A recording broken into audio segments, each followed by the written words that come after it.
going to be reading The Wild Robot, continuing with chapters 56 to 62. Our first chapter is called The New Lodges. The second lodge would have to be bigger than the first if it was going to fit Broadfoot the bull moose. He was a towering hulk of an animal and had a thick coat of fur, but even he was struggling with the frigid temperatures. Broadfoot lived on the other side of the pond in a dense section of forest that was home to many animals, most of whom were in desperate need of a good thaw. The winter days were short, so there was no time to waste, and rather than walking all the way around the pond, Roz tested its frozen surface to see if it was safe to cross. She threw a heavy rock high in the air and watched it bounce off the hard ice. Then she carefully walked over the ice and into the forest on the other side, where she found Broadfoot waiting for her. The moose quietly led the robot to the clearing in the trees where the new lodge would go. Then Roz made a fire and watched as cold creatures began crawling out from the shadows. "Do not worry," the robot said to the growing crowd, steam puffing from their noses. "You will all be warm soon, but I need your help." Roz asked the animals to collect anything useful they could find: large stones, strong branches, chunks of frozen mud. With the robot's building expertise and the small army of helpers, construction of the second lodge didn't take long. The animals happily agreed to the robot's truce, and then they shuffled into the warm wooden dome.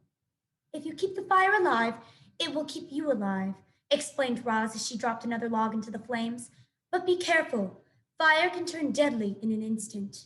At dawn, heavy snow was falling again, and there was Roz, setting out from the nest to build a third lodge. She trudged into the great meadow where fierce winds had created enormous, sweeping snowdrifts, but she powered through and finished the job, and was soon beginning work on a fourth lodge, and then a fifth.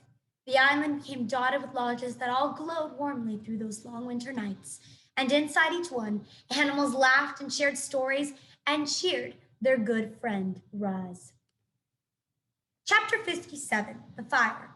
Strange sounds were echoing from the far side of the pond. What started as a low murmur gradually swelled to a chorus of terrified voices. There was an eerie glow in that part of the forest, and a thick plume of smoke began rising up from the snowy treetops. Roz charged across the ice and found the second lodge completely engulfed by a raging fire. Frightened animals were running in every direction, fleeing for their lives through the deep snow. "What happened?" shouted Roz as Broadfoot galloped wildly past. "We put too many logs in the fire pit," he said without stopping. "The flames climbed up to the ceiling." "My baby is still in there," cried a mother hare, pointing at the burning lodge. "Somebody help, please." Roz didn't hesitate. She plowed through the snow and ducked into the lodge. Flames and smoke were everywhere. A tall stack of logs blazed in the fire pit, and in the far corner, a tiny ball of fur was shaking with fear. Crouching low, the robot wound her way beneath the smoke and around the flames and gently scooped up the young hare. "Do not worry," Roz yelled over the roar of the fire. "You are going to be okay." She turned to leave, but the doorway had started to crumble, so she shielded the hare with her body and smashed right through the walls of the lodge. Sizzling pieces of wood went flying as the robot and the hare burst outside into the soft snow. "Oh, darling, you're all right," cried the mother hare, pulling her daughter close. "Thank you for saving my baby, Roz." Now that everyone was safely away, the robot turned her attention to putting out the fire. Her glowing eyes darted around as she computed a plan. Then, with all the strength in her legs, Roz launched herself high up into the snowy branches of the nearest pine tree. A moment later, the tree was shaking violently, and heaps of snow were sliding from its branches and pouring onto the flames like an avalanche. Steam hissed up through the smothering mound of snow. The flames quickly died, the snow quickly melted, and within minutes, all that remained was the charred foundation of the lodge.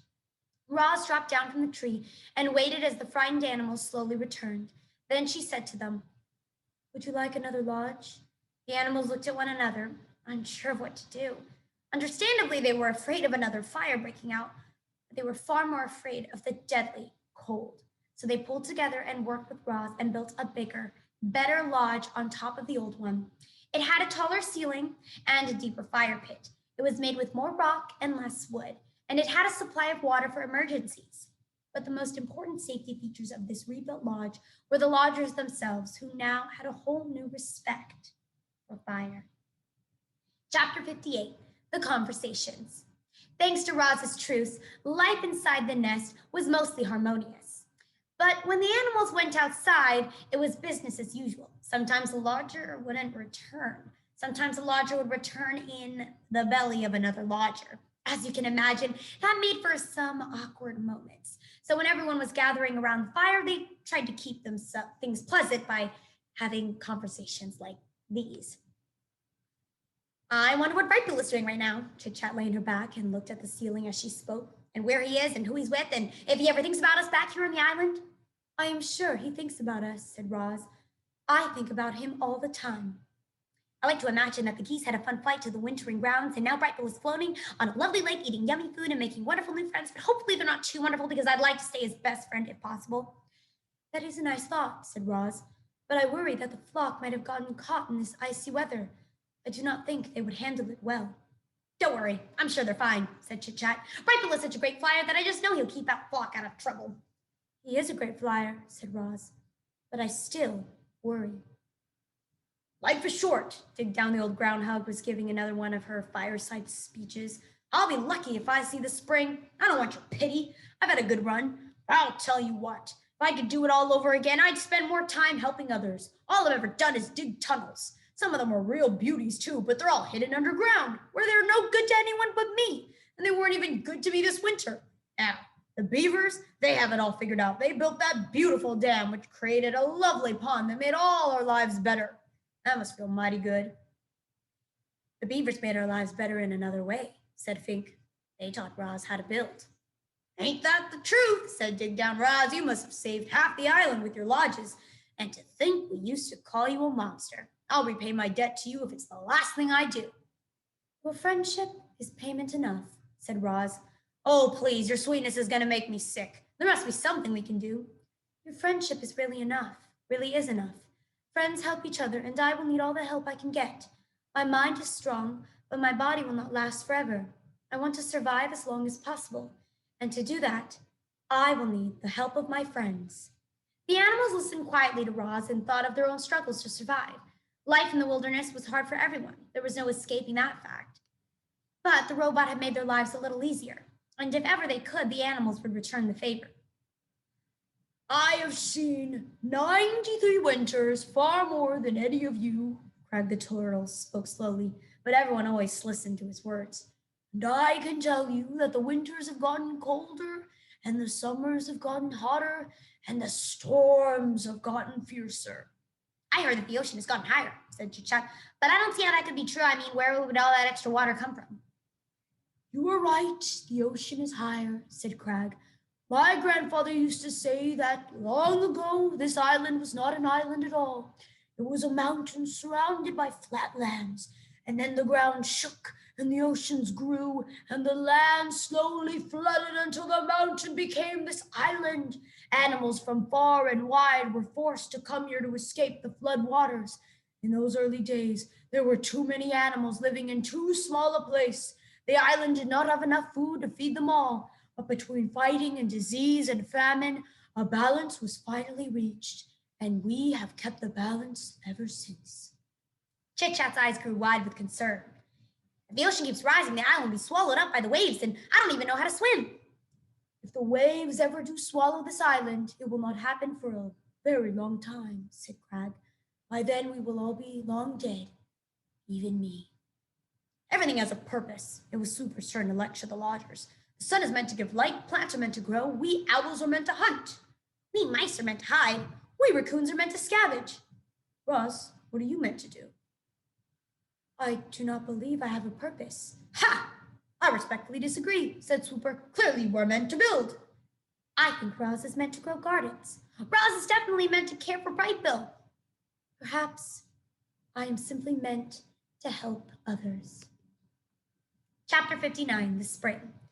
Dripping water, flowing water, splashing water. Winter's blanket of snow and ice was finally beginning to melt. White was fading away to expose the grays and browns that had been hidden beneath. Little green buds were appearing all over. Crowds of bright flowers were rising up from the dirt, and soon the island would be bursting with rich scents and colors. At long last, it was spring. The lodgers returned to their own homes. The hibernators emerged from their secret places. Roz roamed across the island and checked in with the beavers and the bears and all the friends she'd missed. Then the robot went home to work in her garden. After the bitterest winter anyone could recall, life was slowly returning to normal. However, it was a quiet spring. There were fewer insects buzzing, fewer birds singing, fewer rodents rustling. Many creatures had frozen to death over the winter, and as the last of the snow melted away, their corpses were slowly revealed. The wilderness really can be ugly sometimes, but from that ugliness came beauty. You see, those poor dead creatures returned to the earth. Their bodies nourished the soil, and they helped create the most dazzling spring bloom the island had ever known. Chapter 60, The Fish. Help! Help! He's got my tail! Paddler was splashing and screaming in the pond. Mr. and Mrs. Beaver were nowhere to be seen, so Roz picked up a fallen tree branch and stomped into the shallows. Grab onto this, she said as she reached out with the branch. Paddler grabbed it with his big teeth, and the robot lifted him up out of the water. And there, hanging from the young beaver's tail, was Rockmouth, the grumpy old pike. In one quick movement, Roz pulled in the branch and gripped the fish with her two hands. Paddler flopped into the water where his parents suddenly appeared. What is wrong with you, Rockmouth? Mrs. Beaver dragged her son away. You've always been a nuisance. This time you've gone too far. Do us all a favor, Roz, and toss him to the vultures. I cannot do that, said the robot, but I might be able to help. Roz placed Rockmouth in a deep puddle near the pond where he couldn't swim away. Then she waited for the fish to explain himself. Fish aren't very talkative, especially grumpy fish like Rockmouth, but eventually he opened up to the robot, and before long, she was waving for the beavers to join them. Rockmouth used to live in the river, said Roz as the beavers shuffled over, but you trapped him here when you built your dam. He has been angry about it ever since. That doesn't give him the right to attack my son, hollered Mr. Beaver. It most certainly does not, hollered Mrs. Beaver. I'd be upset too, said Paddler softly, but I'd hate to be kept away from my home. Mr. Rockmouth, you should have said something sooner. The fish looked up from the puddle with a frustrated expression that meant, I tried, but no one was listening. Well, the situation had to be remedied. And you can guess who rose to the occasion. Roz was determined to get Rockmouth back to his home. After she explored the nearby waterways, it became clear that she would have to carry the pike through the forest and across the great meadow to the nearest bend in the river. I need a large container, said Roz to the beavers, something I can fill with water so Rockmouth can breathe while I carry him home. I can make it myself, but I thought you might like to help. I couldn't have been easy to overcome her anger with Rockmouth, but after Mrs. Beaver had a chance to cool off, she finally came around. I suppose we're partly to blame for this situation, she muttered. Then the beavers did the right thing, and together they carved out a wooden barrel for the fish. There you go. Mrs. Beaver rolled the barrel over to the puddle where the robot and the fish were waiting. This should work nicely. Rockmouth, I hope you're happy back in the river. Rockmouth just flicked his tail in a way that meant, will someone please take me home now? Roz filled the barrel with water and a grumpy fish, and then they were off. She carried Rockmouth through the forest and across the meadow until she was standing on the riverbank. Welcome home, said the robot, and she tipped the barrel and the fish plunked into the river. Rockmouth's face poked above the surface. He flashed a big toothy grin, and then he quickly swam away. Chapter 61, The Robot's Stories. The story of how Roz helped Rockmouth spread through the river and across the island, and it was soon followed by other robot stories. There were stories of Roz growing gardens in dry, barren places. There were stories of Roz nursing sick animals back to health. There were stories of Roz creating ropes and wheels and tools for helping her friends. But most of the new stories were about the robot's wildness. You see, Roz had noticed that the wilder she acted, the more the animals liked her. And so she barked with forests and foxes and sang with birds and hissed with snakes. She romped with weasels. She sunbathed with lizards. She leaped with deer. That spring was a very wild time for our robot. Chapter 62, The Return. It was a quiet afternoon in the pond, but the quiet was gradually being overtaken by sounds not heard around there for many months. The sounds grew louder and louder, and then a flock of geese appeared above the trees. Honk, honk, honk! Most flocks of geese move lazily through the sky and trail off in wobbly lines, but not this one. This flock was fast. It flew in a perfect V formation, and it was led by a small, graceful goose. The flock flew once around the pond before gliding down and gently splashing into the water. The geese gathered in a tight group in the middle of the pond. They floated there for a while, softly honking to one another. And then the leader broke away from the others. He swam straight toward the nest, waddled into the garden, and fluttered up to his mother's shoulders. Welcome home, son, said Roz. It's good to be back, Ma, said Brightbill. And that is the end of our chapters for today. Brightbill is home. Well, I'm excited to see what happens next. I hope you were enjoying these stories as much as I am. And I will see you all next time.